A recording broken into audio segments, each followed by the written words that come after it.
Bleeding হচ্ছে, অনবরত bleeding হচ্ছে, তার একটা টিস্যু গজায় দিয়া আরেক জায়গায় যাইতে বলে, তার কোনো খোঁজ খবর নাই।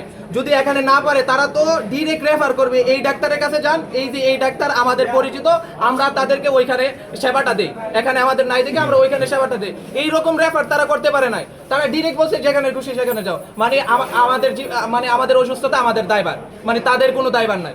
এমার্জেন্সিতে কোনো ডাক্তার নাই, তারা শুধু আমাদের ওয়েট করাচ্ছে যে এখন হবে না, কালকে সকালে আসেন, পরে আসেন, 4টার পরে হচ্ছে ওটি খুলবে, 4টার পরে বসবে।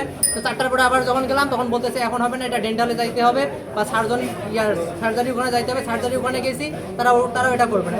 প্রেসক্রিপশন এখন আমার সাথে আছে, ওইখানে যে দায়িত্বরত যে ইনি ছিল উনি যাক বলছে যে জাস্ট এটা করে নেন, তারা এটাও পর্যন্ত করে দিতে আমাদের পারে নাই। এখন ওই ছেলেকে জাস্ট হচ্ছে আমরা ওই স্যালাইনরত অবস্থায় এনে ম্যাচে রেখে আমরা এখানে চলে এসেছি।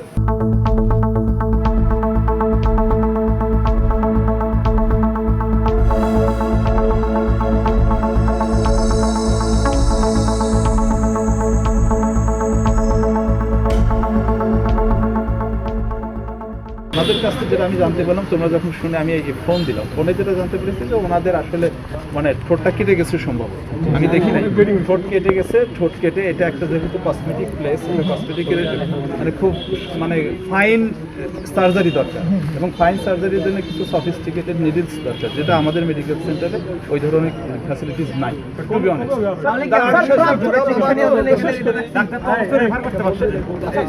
এইটা আনফর্চুনেটলি এইগুলো না থাকার কারণে ওনারা রেফার করে তোমাদের মেডিকেল সেন্টার, আমাদের মেডিকেল চিকিৎসা বলতে একটা বিষয় থাকে, প্রাথমিক চিকিৎসা কেটে গেলে বা যেটাই হোক এটা প্রাথমিক চিকিৎসা বলছেন যে করবেন না স্যার।